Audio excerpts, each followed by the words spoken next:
Trump's aggressive tariff policies are blowing up in spectacular fashion, and American businesses are paying the price. While the president promised economic revival through his 25% tariffs on Canadian goods, the reality is a devastating 85% collapse in American spirit sales north of the border. This isn't just a trade dispute anymore, it's a full-scale economic disaster that's destroying American livelihoods.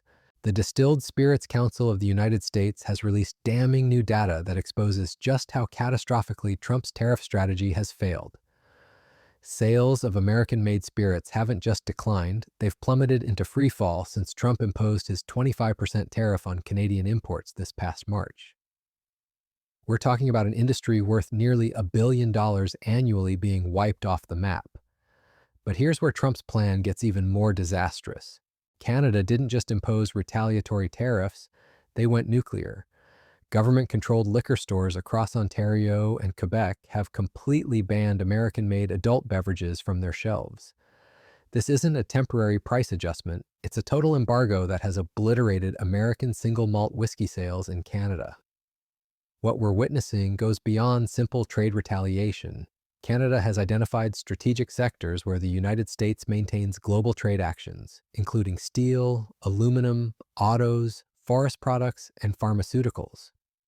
Is that there are certain sectors, steel, aluminum, autos, forest products, pharmaceuticals, where the Americans have decided are strategic and they have trade actions against the rest, everybody in the world. And we are negotiating specific sectoral deals with them, which would likely persist with a revised USMCA, okay? Because their 232 actions, to use that, with the rest of the world will persist. The Canadian government is now leveraging these pressure points to inflict maximum damage on American exporters while protecting their own industries. Chris Swanger, president and CEO of the Distilled Spirits Council, delivered a scathing assessment of Trump's trade war aftermath. After celebrating record export years, American distillers are now watching their international markets evaporate. The persistent trade tensions aren't just hurting sales, they're fundamentally reshaping global alcohol markets as consumers abandon American brands for domestic alternatives or imports from countries that aren't embroiled in Trump's chaotic trade wars. The human cost of Trump's failed strategy is devastating. Virginia Distillery CEO Gareth Moore perfectly captured the frustration of American business owners caught in the crossfire of Trump's reckless policies. These aren't political players or policy wonks. They're entrepreneurs who built their livelihoods creating quality American products. Now they're watching their businesses crumble because of trade wars they never asked for and can't control.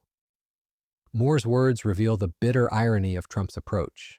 While the president claims to be fighting for American workers and businesses, his policies are actually destroying them. Virginia Distillery represents countless American companies that have become collateral damage in Trump's misguided economic nationalism. They're not in politics, they're just trying to make good whiskey and build successful businesses. But Trump's tariffs have made them victims of an economic war they never wanted to fight. The real-world impact hits home when you think about those 700 GM plant workers who lost their jobs in Oshawa while the company announced $4 billion in new investments south of the border. These are real people sitting around dinner tables wondering how they're going to pay their bills.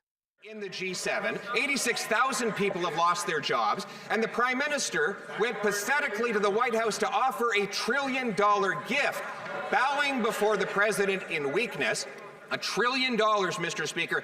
Speaking of the last election, where in his platform did he promise to give $1 trillion of our investment dollars to the Americans? I would like to inform the Leader of the Opposition that there is a thing called the private sector. The private sector makes decisions about investment. The private sector, with the best deal in the world, will invest in this country and we will build Canada strong. How can he sit right there? The U.S. Commerce Secretary just came out and said the 25% tariffs will stay in place. Despite the Prime Minister's concession after concession, he backed down on counter tariffs, backed down on the DST. Yesterday offered $1 trillion of Canadian. The human toll of these trade wars extends far beyond statistics and corporate earnings reports.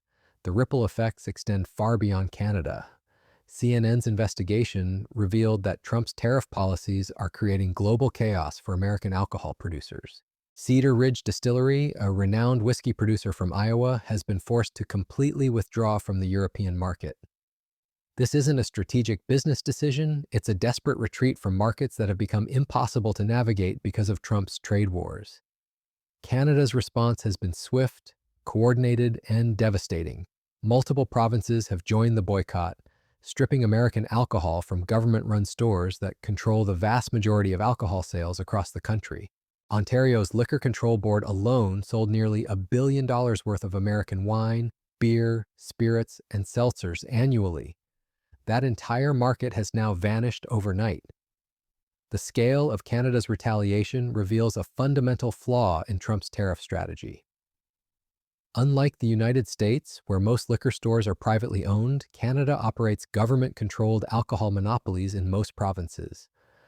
This gives Canadian officials unprecedented power to inflict maximum damage on American producers. Rather than just making American whiskey 25% more expensive, they've made it completely unavailable. Quebec quickly followed Ontario's lead, ordering the Société des Alcools du Québec to remove all American products from shelves and online sales. The directive extends beyond retail stores to include bars, restaurants, and grocery stores throughout the province. This coordinated response demonstrates how Trump's tariffs have united Canadian provinces in opposition to American products. Meanwhile, Trump's escalation with China shows the same pattern of reckless aggression.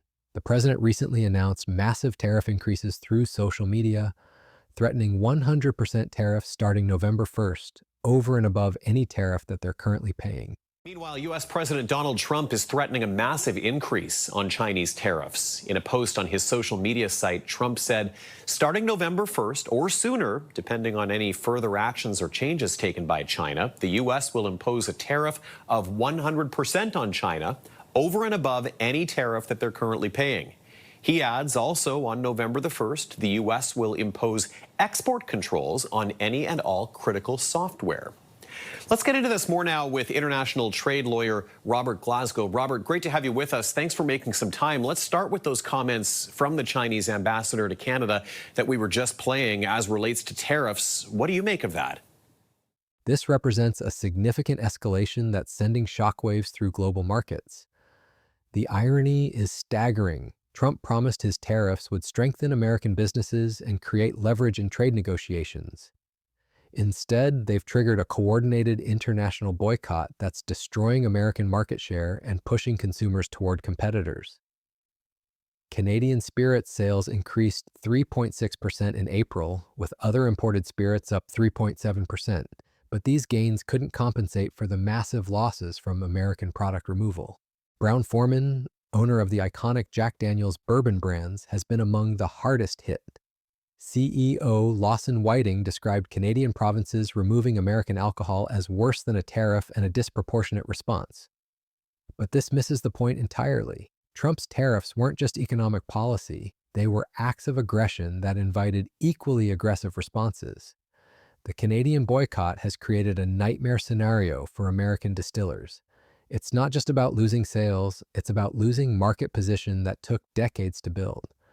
When American brands disappear from shelves for months or years, consumers develop new preferences and loyalties.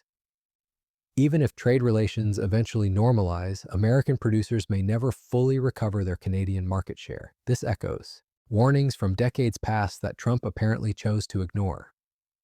As Ronald Reagan himself warned in 1987, high tariffs inevitably lead to retaliation by foreign countries and the triggering of fierce trade wars. Markets shrink and collapse. Businesses and industries shut down, and millions of people lose their jobs. High tariffs inevitably lead to retaliation by foreign countries and the triggering of fierce trade wars.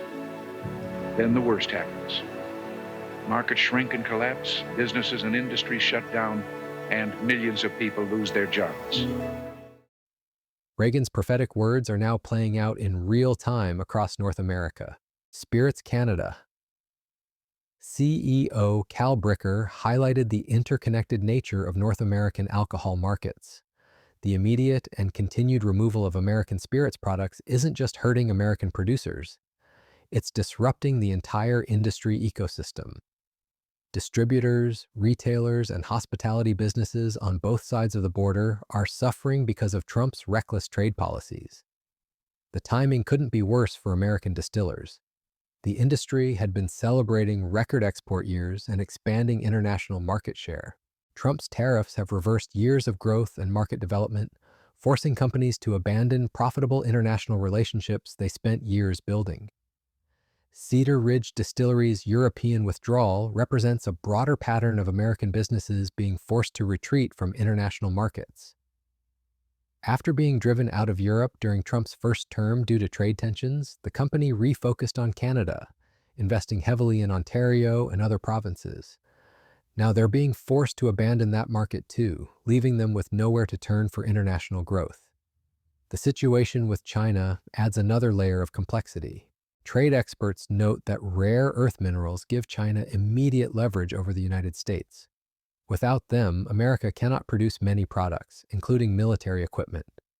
In contrast, China's need for U.S. technology is more future-oriented. At extreme tariff levels, it becomes a Mexican standoff where nobody wins and everybody loses.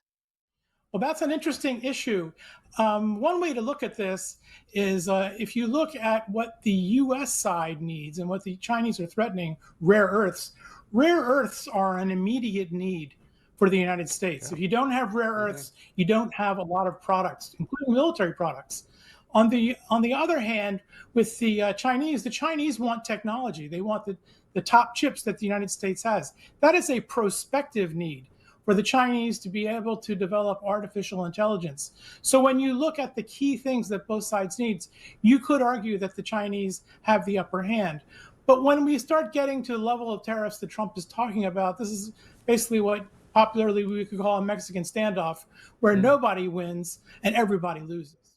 Founder Jeff Quint's frustration is palpable.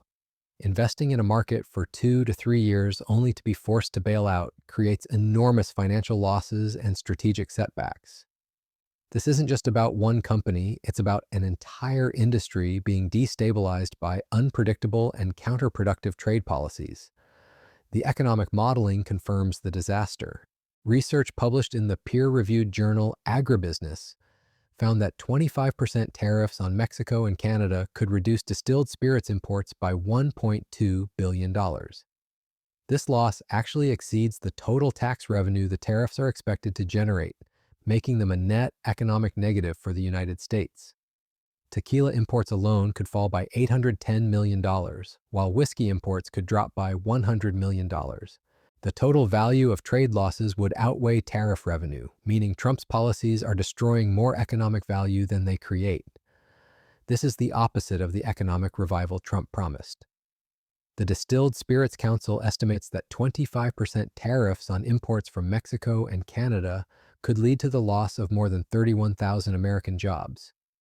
These aren't just statistics, they represent families and communities that will suffer because of Trump's failed economic strategy.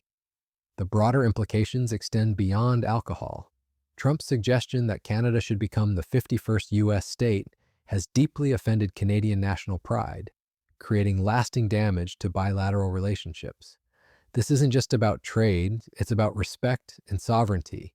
Trump's cavalier attitude toward America's closest ally has created resentment that will persist long after his presidency ends. Canadian tourism to the United States is also plummeting.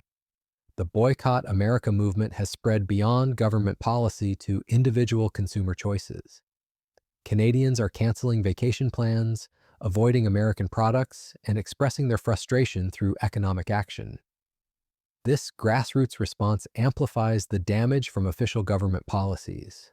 Clipper Navigation, which operates ferry services between the United States and Canada, has been forced to shrink its schedule and lay off a quarter of its workforce due to declining bookings. Ironically, the layoffs have hit the company's American workforce hardest, demonstrating how Trump's policies are hurting American workers even in unexpected ways. The company's CEO described the situation as grim and expressed doubt that conditions would improve anytime soon. This uncertainty is paralyzing businesses on both sides of the border, making it impossible to plan investments or expansion. The alcohol industry's experience reveals the fundamental flaw in Trump's tariff strategy. Rather than strengthening American negotiating positions, tariffs have triggered coordinated international responses that inflict maximum damage on American businesses.